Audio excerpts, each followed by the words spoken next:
Hey folks, this is John Miller, Executive Editor with WV News.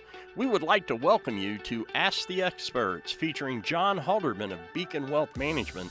John is the founder, owner, and certified wealth strategist at Beacon Wealth Management. You can find out more at bwmwv.com.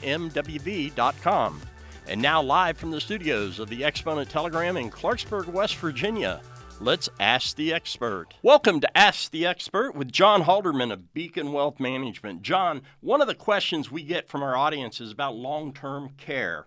People are living longer, but sometimes health issues and other factors impact those lives. So how can people be better prepared for what old age might bring? Well, John, I think the very first thing is what you just said. They've got to realize it's real. Because people, I think, are still in somewhat denial, unless they've had a relative go to a nursing home, that long-term care could take everything you saved all your life and all of a sudden erase it. I had this conversation with a son of a client today whose family had over $2 million. And now today he's a disabled child who thought he was going to be taken care of. Unfortunately, because both parents had long-term care, both of them lost a majority of their lifetime savings. And he was saying that, not that I knock my parents because it was them first, but unfortunately, nothing protected them from losing those long-term care. Those assets to long-term care. So definitely addressing it and identifying that it's real is first step in that. We've talked about this before, but, some people find it very difficult to do, even especially between family members. Having someone like yourself step in there and be able to look things at a practical aspect of it has to have tremendous value. Absolutely does. It is one of the essential steps that we believe is part of wealth management, because the one thing I know is that nobody in their right mind ever wants to go to a long-term care facility. But the thing is, you got to be able to say, okay, how can I plan for this? And one way, of course, is the traditional way, which is actually going out and buying insurance, such as long-term care insurance. Unfortunately, for most people, though, by the time they think about it, it's a little bit late in their life, and so they have some health problems, and the cost is very high. If a person could get it at a relatively younger age, then it definitely is a good alternative. Another alternative that people think about is using trust. You can take assets and put them into trust. The negative, though, there is a negative, is that you eliminate control of those assets. Because the one thing we know, in order to be eligible for government assistance on that type of stuff, you can't have assets you control. And so by putting them in trust, you might protect these assets to some degree, but you limit what you can do with them from that point on.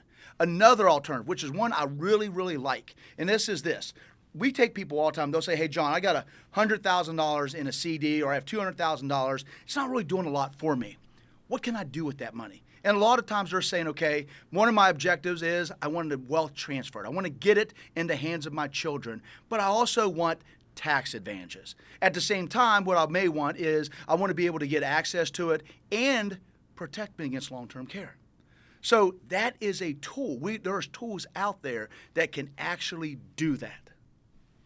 But can you go into a little bit more depth what those tools might be? Yeah, absolutely. What that tool is that's actually life insurance with an accelerated benefits rider. And whether you use that, see, a lot of times people misconceive what life insurance is. We think of life insurance when we have small children as a way to protect our family if we die early.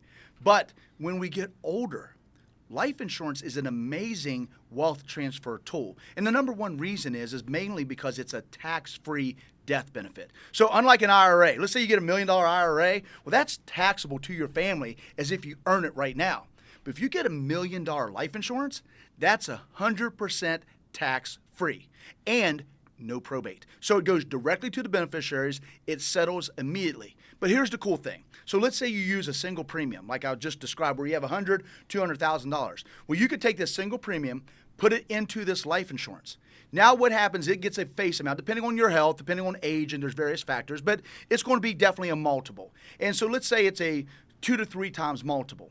Well, right from day one, what we know is that if you pass away, your family's going to get this death benefit regardless of whether there's growth or not in the investment. The other thing, let's say you go into a nursing home, and this is what we're talking about is how do we protect ourselves against long-term care? Well, it has an accelerated benefits rider. And what that accelerated benefits rider does, it allows you to use it to help pay for those nursing home costs or those critical care costs. And so what happens is that you end up giving up part of the death benefit. So let's say for simplicity, you had $1 million death benefit and you had to use $500,000 of the benefit to pay for these other things. You won't get that full $1 million because you used half of the benefit. But the niceness is that now you have options, because in regular long-term care, if you don't use it, you may not get anything out of it. Here, if you do use it, you get to use it for your family and take care of you while you're in the nursing home. But also, if you don't use it, it's tax-free death benefit to your heirs. Now once you put that into that type of program, and let's say you have to draw it out, then is that taxable? So if you put money into it, okay, that establishes what we call cost basis. So let's say for simplicity, you take a lump sum, $100,000, $200,000, and you put it into that. Well, if you go to withdraw the money and you take out the cost basis is not taxable. Any earnings on it, though, would be taxable as ordinary income, just like any other type of investment. But definitely the cost basis can come back out and you have access to it. So what people say, well, wait a minute. If this is so phenomenal, why wouldn't everybody do it? Well, it boils down to people don't understand it. And in fairness, I want to make sure I clarify. There's a trade-off for every single thing. What I mean about this is, let's say you put this money in, you have this death benefit. Well, if you go and take money out, it's definitely going to reduce the death benefit. And so any move, whether it's taking money out, using it for long-term care, or whatever, is going to impact its death benefit in the end. And so you just got to make sure that if you're going to use it, number one, you got to understand what it's designed for and how it works. And of course, not all life insurances have accelerated benefits riders. Almost every week, I talk to 4 or 5 new retirees, and I'll ask them, I'll say, hey, do you know if your life insurance, if your existing life insurance has an accelerated benefits? Rarely does anyone even know what that is. And then once we do know, rarely do they ever have those benefits on there, because it's something that you have to add on. And it's a relatively newer benefit too.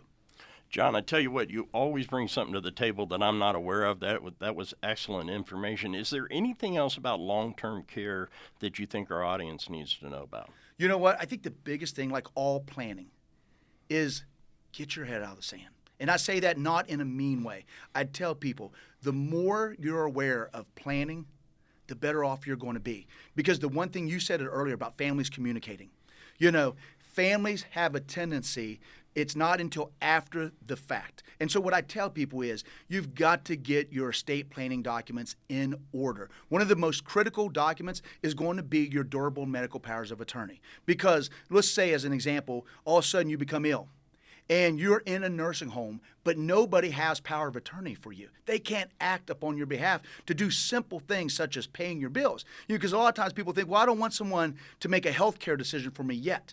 Well, it's not just about that. It's about the ability to act responsible for you. And so what I tell people is the sooner you can do that, because, you know, I just saw a survey this morning, and it's like 68% of people don't even have any form of estate planning. And long-term care is one of the biggest, most dangerous, and most costly things that can happen to your estate. So the sooner you address just the simple things as having those documents, the better off you're going to be. Well, John, thank you again for joining us on Welcome to Ask the Experts. John Halderman of Beacon Wealth Management. Until next time, have a great day.